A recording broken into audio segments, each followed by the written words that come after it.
This week on Westworld, Maeve's dead. Angela's dead. Clementine's dead. Peter Abernathy's dead.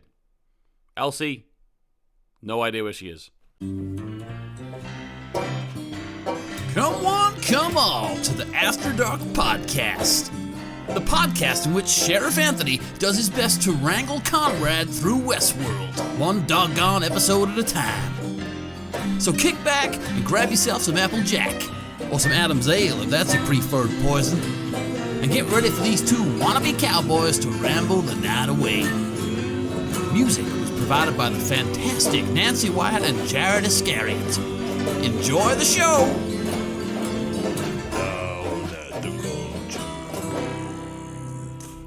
Hello, and welcome to the After Dark Podcast. My name is Anthony James, would you believe? And that is Konrad. Hello! Hello, Konrad. How are you? I'm good. I've had to pick myself up by my bootstraps today because we've been talking about a bunch of technical problems I've had this morning. It's impossible to do. Keep going. Yep. I'm forcing enthusiasm through my voice. I'm laughing through the tears. But I'm alright. I'm here to talk about Westworld. It wasn't a good episode this week. I'm just going to say it now. It was not a good episode this week. I've got a lot of complaints.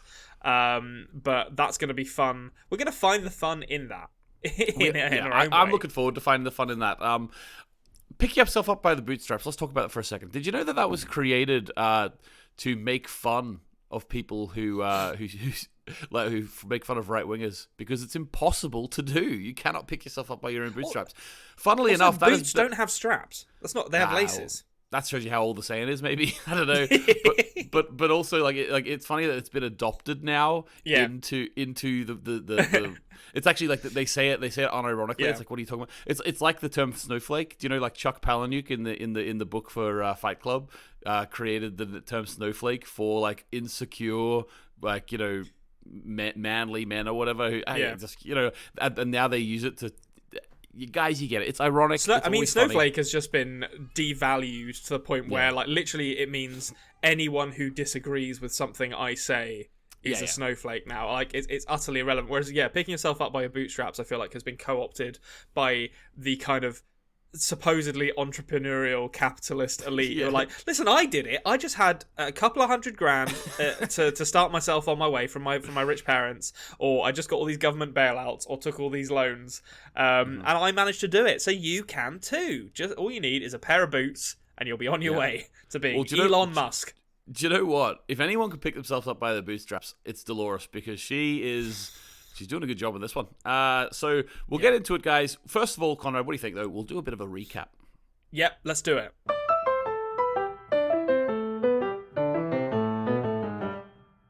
Right.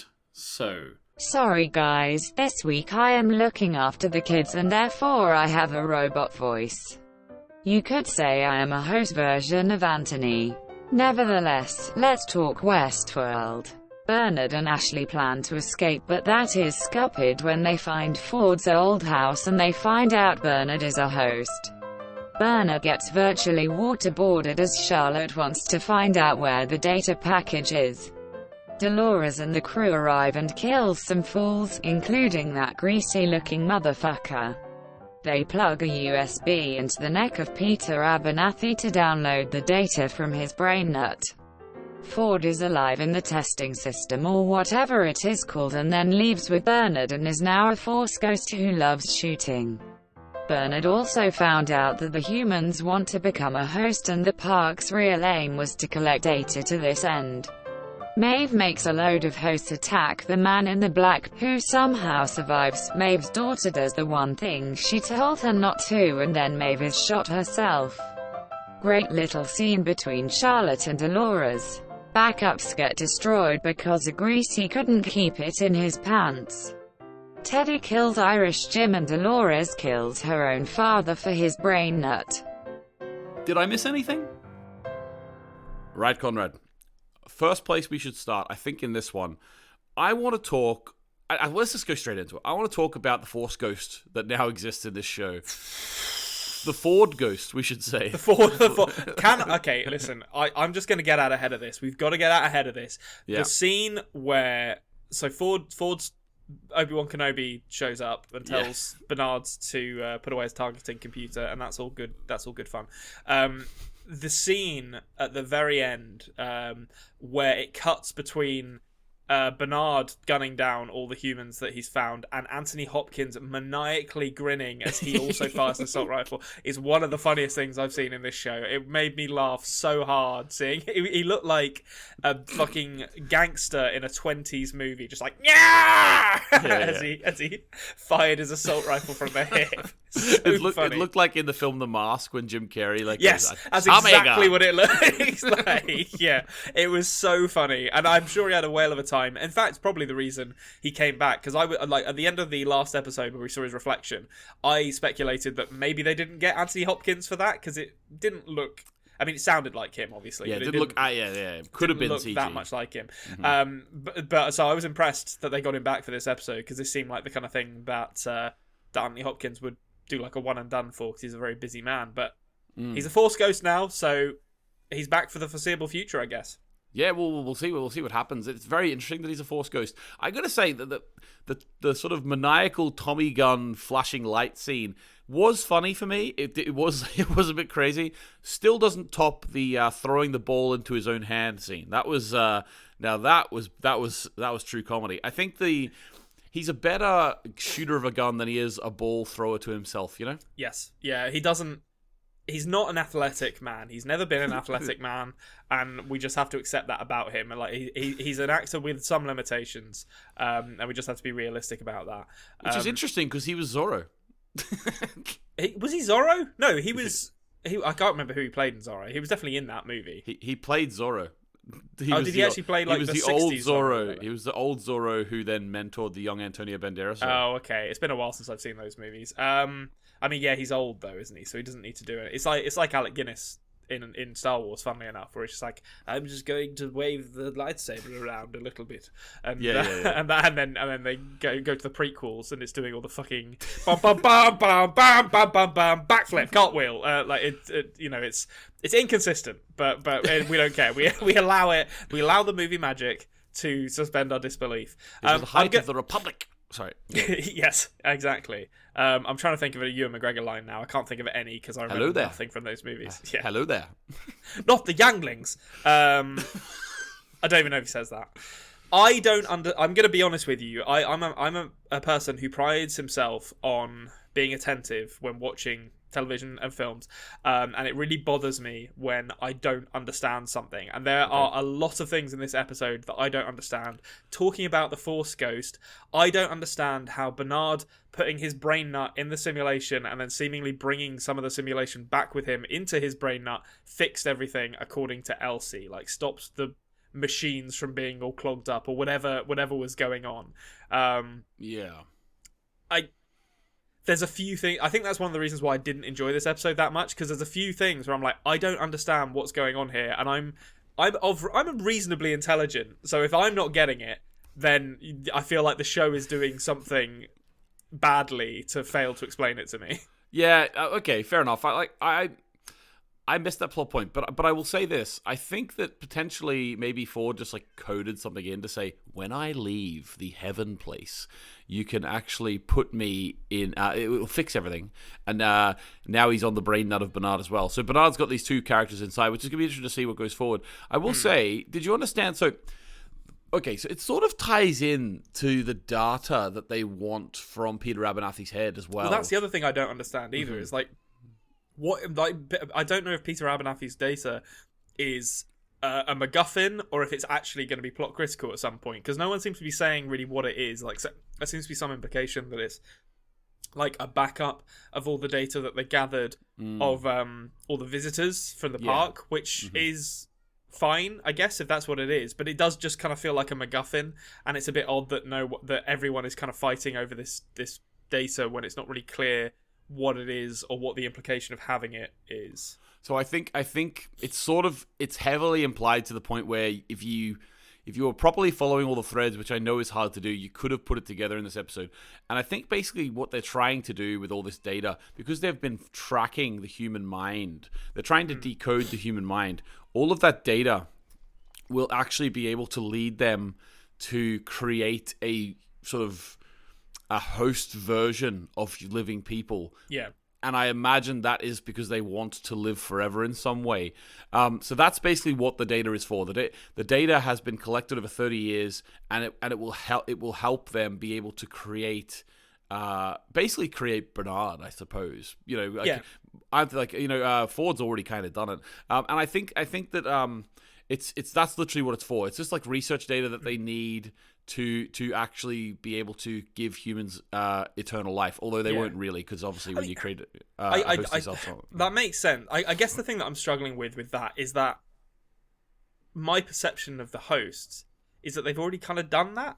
Like, all the hosts feel very human. I don't really understand like what the But remember the Jim Delos thing, where like they were trying to get like track the human brain onto the nut. I guess so. It didn't mesh correctly, and I think it's like they know they can sort of create a host to the point where they're like a human, but they want to do the other thing. They want to create the human to be like, they want to move a human into a host. You know what I mean, without actually deteriorating the mind at all. Yeah, this is essentially becoming Get Out. Essentially, is what they're doing. They want to put their brains into other bodies. Basically, yeah. There's a very there is some absolute garbage techno babble in this episode, and one of my favorite bits of it is when the IT guy is trying to get the data out of Peter Abernathy's head during the Charlotte and Hemsworth scene, and he says, and I quote, "The data packets are too large to migrate over." Now, on its own, that's kind of like, okay, I didn't feel that right. But also, I love the idea that they have all the technology in the world. They have these incredible Wi-Fi connections that can alter behavior with a tablet, but they don't have a USB port to plug a hard drive into these things. Like, why? How big are these data packets that you're trying to migrate over? Yeah, exactly. They had to plug it into the back of his neck, didn't they? Question for you though: data packets. Can a data packet, like, I'm not as IT savvy as you would be, but can a data packet be as big as you want, or is a packet? I thought a packet was like, it splits it up into smaller bits to send it across. Yeah, I mean that's kind of the whole point of a packet, is that you like they are of a uniform size, so you can just post them through, and it just takes longer. Which thought, it depends on the size of your pipe, so to speak. And he's doing it wirelessly, which is his first fuck up. So I was like, plug a USB hard drive in there. Just pop a hard drive in the back of him. It'll be done in no time. You've got nuts sitting about. Pick up one of the nuts. Yeah, you stick the USB into the nut, and jobs are good. Leave that for 5 minutes. I don't really understand why. Like, okay, it ends up Dolores is the one that kills her father to take the nut, right? Okay, yes, that's fine. I'm happy with that character point. It sort of fits what she's been doing this season.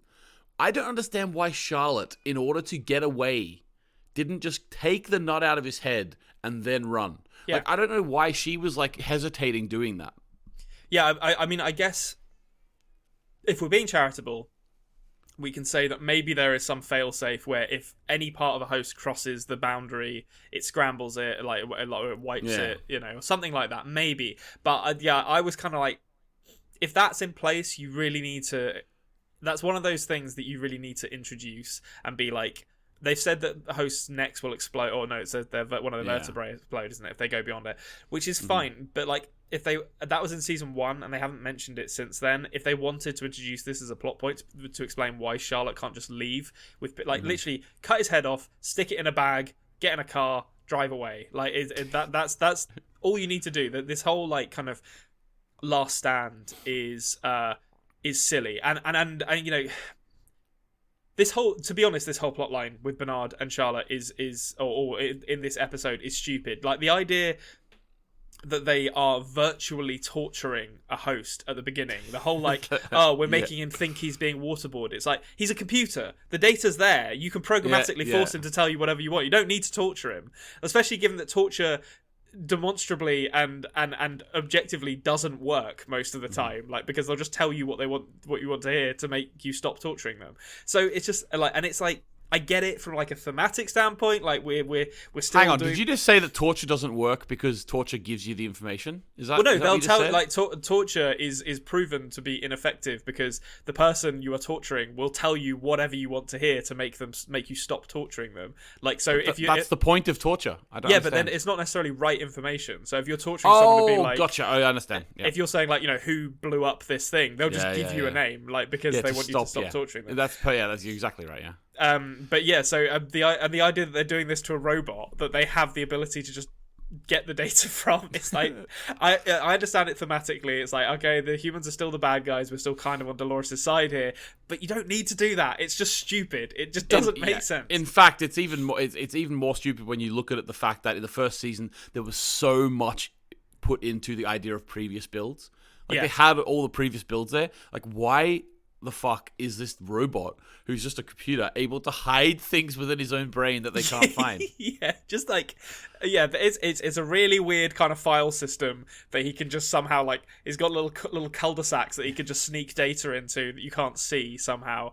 He's labeled it porn, and they're like, no, we don't have to go in there. He hides it. He goes to properties, makes it hidden, can't find it. That's gone. There's no way of finding that. So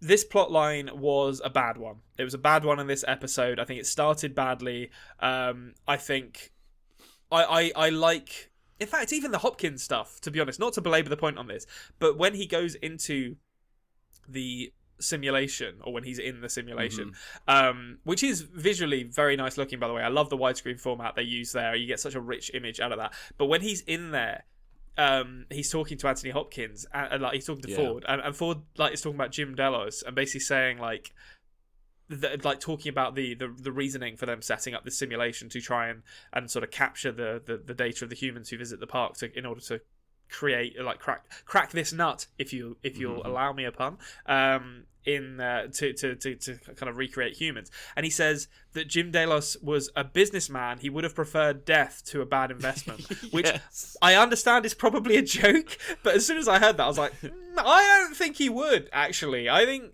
as a human, a living human, he would prefer to keep on living. To be honest. That's the whole point of it. I honestly like there was some little retroactive changes here. Like Jim Dallas was in this season.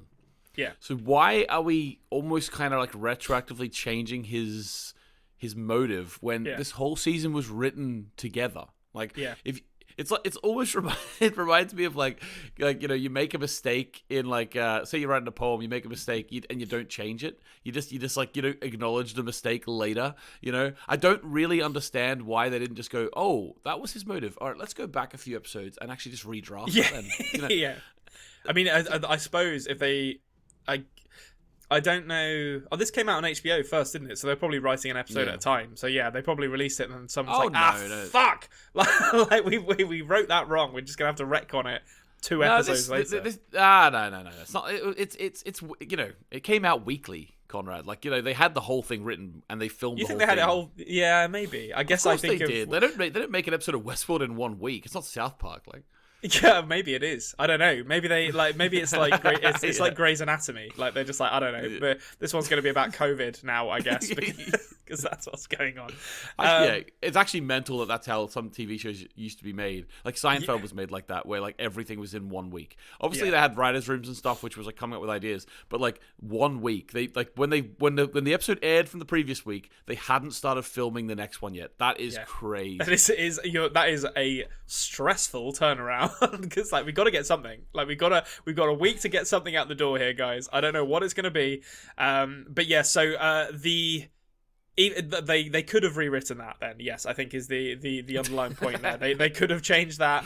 They didn't need to stick with it. So that bit was a bit frustrating. And the other thing that I don't really understand, which is it all kind of ties together in this big kind of like monolithic plotline, is this concept of the Valley Beyond. Valley Beyond. Who fucking knows? Who knows? I don't know what that is. Apparently, it's a room. Didn't Bernard say like it was a room called the Valley Beyond? Like some, I don't know.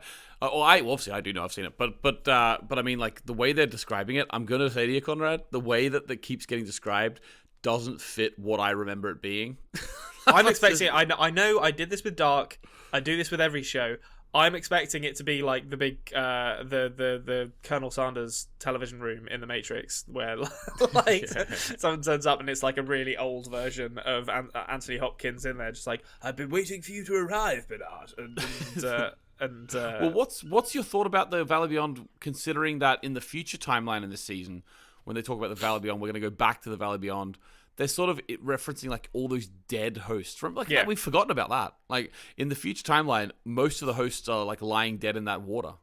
Yeah, so I mean, I'm assuming like all the hosts are dead. So I assume the Valley Beyond is like an AI or something that they have all become part of by dying and like uploading their consciousnesses to it or something. Maybe it's underground.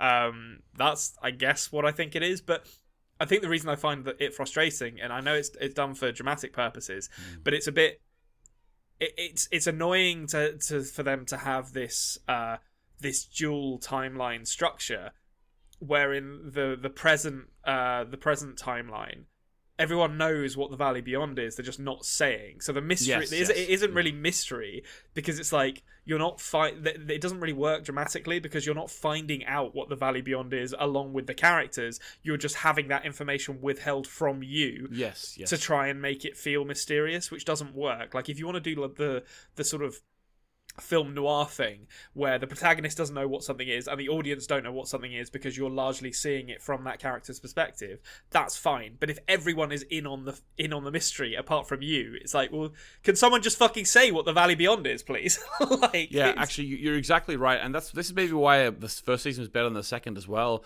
is because technically the Man in Black is looking for the Valley Beyond, so we're supposed to be on that mystery with him, but I'm not getting that. Like, you think about think about the game in the first season. That was much better, like a much better mystery, which I actually felt we were unraveling with him as we went. And it was also being unraveled through his younger self, William's storyline too, inadvertently as well. So we had the game being unraveled with the characters. In this one, they're trying to do the same thing with the Valley Beyond, with the game. The same thing as they did with the game, where it's this mysterious thing. But yes, we're not...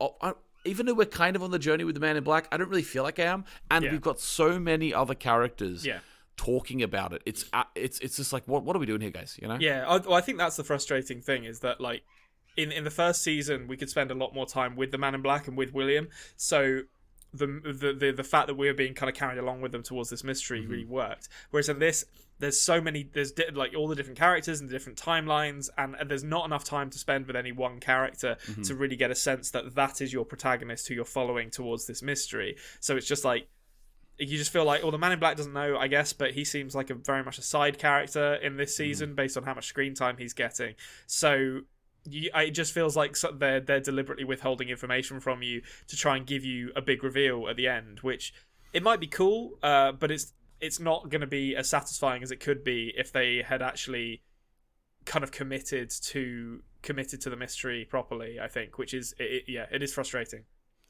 Yeah, it is. All right, from one frustrating thing to one frustratingly hilarious thing, the Man in Black has been in a bit of diffs again. The Man in Black The man in blood should be his name this season, because he just keeps getting shot. Konrad. The man in pain, more like. Yeah, the man in pain.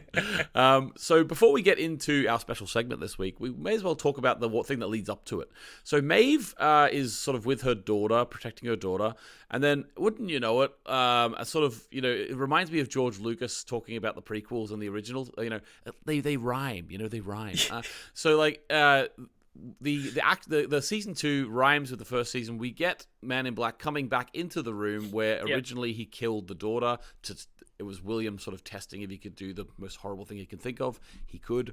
So he comes back in. Maeve says, "I'm not like the rest of them," and shoots him a number of times, and then actually does use her Wi-Fi abilities to begin to try and control them. So Konrad, what did you think of this whole thing here? I mean, I thought it was good. I think I said at the end, or somewhere in the middle of the last episode, that I felt like the Man in Black was obviously getting a redemption arc with his daughter. I would like to... Well... No, yeah, I would like to formally retract that statement now. If there is a redemption arc, I feel like it's probably going to end in the next episode, because I don't think the Man in Black is going to be alive for very much longer, based on the wounds he's sustained. It's a good scene. I enjoyed the stuff between him and Maeve. I think a lot of the heavy lifting is done by Tunde Newton and Ed Harris, just kind of bringing as much out of their characters as they can in the short space of time they get in this episode. But it's enough to make the scene good. I honestly don't really care about the Maeve and her daughter stuff. I feel like that's the Shogun World stuff was great and I really enjoyed it, but it did kind of derail the Maeve's got to find her daughter storyline. Yeah. I didn't really get a sense from the character that she was desperate to get back to her daughter during all of that. So the fact that she's now there and this is kind of, I guess, the end of the road for Maeve's character potentially. I did say before we started recording that I think I felt like they might kill her to get the Superman problem dealt with. I don't know. Maybe she's still alive, but she certainly seems like she's being what's the word? I feel like she's being repackaged in wrestling terms. She's getting a new gimmick. She's been shot, so she's got trauma, so she doesn't have her Wi-Fi powers or something now. Like she's gonna come back literally as like a Celtic queen, a Queen Maeve, you know? Yeah, exactly. Yeah. She'll wear a kilt and she'll have a claymore. So, but I mean, as a scene, it was great, and that was largely due to those two actors. I don't really care about Maeve's plotline with her daughter, to be honest, but these two actors can still absolutely bring it, and it was entertaining. Yeah, and there was a cool moment with Lawrence, wasn't there? At a certain point as well, where Lawrence was convinced to turn on the Man in Black through apparently he's awake now, like he is conscious, which is cool. I like that. Like fucking like last horse to cross the finish line. I don't know. Teddy's not there yet. That's true, actually. Yeah, but I mean, come on, you've got to beat Teddy. Like Teddy is like he's the host equivalent of like a golden retriever. He's lovable, but he is an idiot. Yeah. So basically, Lawrence like turns on him, and then he's like, Man in Black, you hear him go, all right, I'll do it myself then. And then shit went down. But anyway, the Man in Black has been shot so many times in the last few episodes that we thought we would make a little segment out of it, guys. So here is a brand new segment. Insert relevant tune here. Okay, so this segment is all about characters who keep getting shot or keep getting injured, but somehow carry on. Now, we're not talking about like John McClane here. We're not talking about serious ones. We're talking about things that make it, like, at this point with the Man in Black, it is just comedy's sake. You know, he's been, what was he shot this? Was he shot like 6 times in this episode? He was shot, he was shot in his arm, then he was shot in his arm again, then he was shot in his leg, then he was shot in his chest or stomach. So I think he was shot 4 or 5 times in this episode, but he's been shot... I think he's been shot 3 times before. He's had his arm broken in a compound fracture. He's been hung. He's been hanged. Come on, we've got to get our word. Oh, is that what you say? Yeah, meat is hung, men are hanged is the expression. Oh, okay. Meat is hung. Got to get it right. and not Sean Stasiak. That's not who we're talking about. So, is that actually a jibe at Ed Harris? Because I would have said maybe he was hanged and he's hung. I'm not going to speculate on that, to be honest, because I respect Ed Harris as a man and as an actor. But he should be dead. He should be dead by now. I don't care if he's like the greatest scientist the world has ever known. Bullets still hurt and make you bleed. I was speculating with you before we started recording as well that I feel like the Man in Black storyline has taken place over the course of like 3 days. Like for him, the shit show that happened with Ford and all the rich people happened like maybe 3 days ago. So I don't understand how he's still alive. I don't understand. I haven't even seen him with a little red wand thing. I haven't even he hasn't got the magic wand. He hasn't got the magic wand. So anyway, okay, so we thought we'd come up with a couple of characters. I've got one, Konrad's got one, who go through a crazy amount of torture, I suppose you could say, and still are alive and still are kicking. So Konrad, why don't you start off with your one? Your one's the funnier one, we'll say. Yeah, I mean, this let's be honest. This one that we thought of was the one that prompted us to create this segment. So obviously, the Man in Black is most reminiscent of Will Ferrell's character Mustafa out of the Austin Powers movies, who gets burned alive but somehow survives it, and then falls off a cliff and breaks like every bone in his body and just complains loudly for the whole time. Yeah, no, it is broken. It's beginning to smell of almonds. Yeah. But it happens multiple times. Like in the second one as well, he gets put down into the thing, and like it's just such a it's one of those things. Like I watched that film so young that when I went back after like seeing like Anchorman and stuff, I was like, that was Will Ferrell. Yeah, just like there was a lot of really good actors in those movies. They were they were like Christian Slater shows up for a little bit. That's always good fun. But no, Will Ferrell is the man who really repopularized, I should say, the getting injured so much that you should be dead but somehow surviving trope. Yeah, exactly. Yep, I agree. The one I come up with is a little bit lesser known, I think. Well, it was a big thing back whenever we were sort of late teens or early 20s, but it's lesser known these days. Pineapple Express's character, Red, played by Danny McBride. And I remember that character, I mean, it's almost as comical as Mustafa, but but he's actually in the show, the film most of the way through, and he just keeps getting killed, but not dying. Yeah. It's to the point where at the end, there's like a fire, and he's like in the barn on fire. Yeah. And then at the end, he just walks out. Yeah, no, that is a great one as well, to be honest, because that is I have mixed feelings on the movie Pineapple Express, but his character is definitely one of the best things in it. Just this drug dealer who constantly gets shot and stabbed and like set on fire. First time I ever saw Danny McBride too, so it's good. Right, guys. Okay, so to finish this episode, Konrad and I had a bit of a disagreement before we started recording, and oh no, I'm being called out. It's the fate. No, I thought I was getting called out, Konrad, and then I was going to correct the call out. We had this discussion. We're gonna have to lay bare the discussion we had before this. I'm glad we had the discussion beforehand, Konrad, because I can imagine everyone, like all the listeners, screaming, going, "What the hell, Konrad? How are you a new?" It's like that. Like last week was a previous build of Konrad, and he can't quite remember it. But basically, we had Scottish Jim. Yep. Now we've got Irish Jim. I said he was Irish. Konrad said he was Scottish. Now, before we started recording this, we should just say Teddy beat the head off him. Right, he's dead now. He's dead. What a character! What a character he was.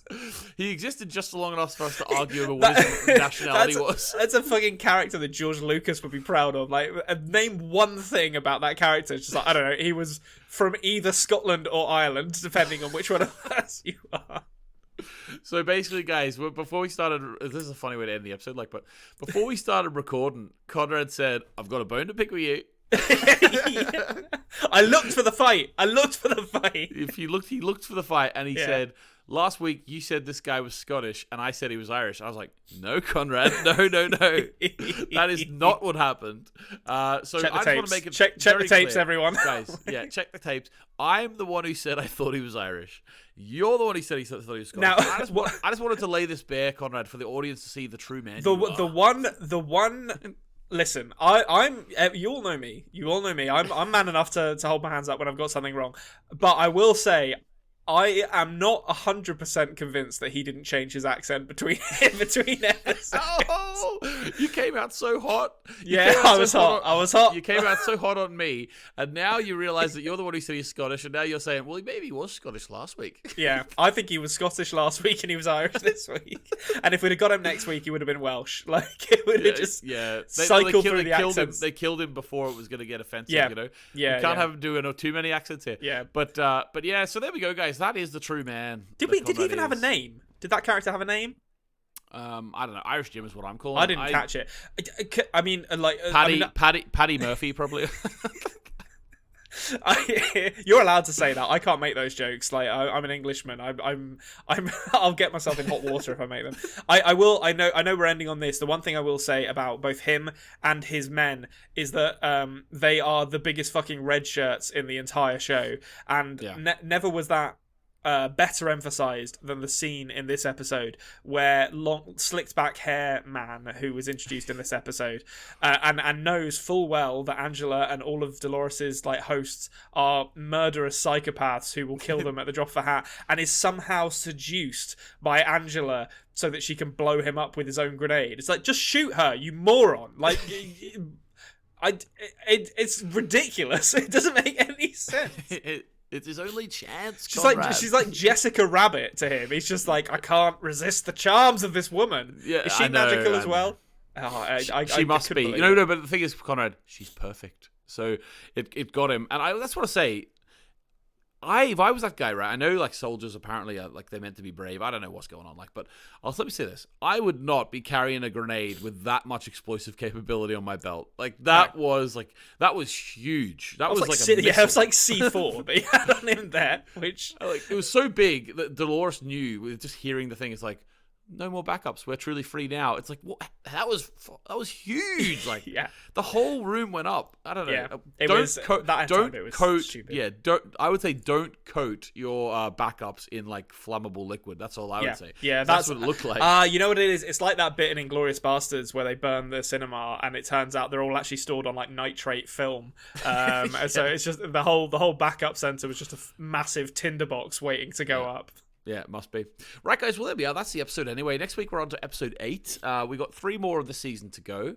And yeah, so looking forward to seeing how this finishes. Well, I know how it finishes, but seeing how Konrad thinks about how it finishes. Yeah.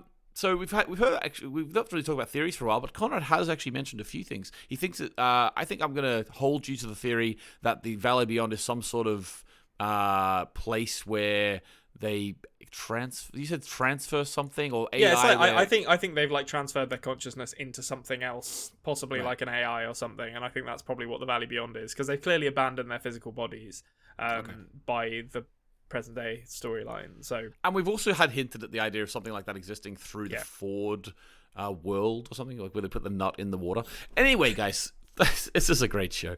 Thanks very much. Thanks very much for watching, guys. Subscribe, all that sort of stuff. Culture Cave on YouTube. After our podcast on audio apps. Leave a comment. Ask us a question. Why not? Who knows? We might even answer it. Ask it. We're not going to ask it. We'll answer it. I'll ask the question. I'm the one asking the questions here. Yeah. Asking the questions of my previous nationality distinctions between characters. Right, guys. Thanks very much for watching, and we will catch you next week. Goodbye. Goodbye.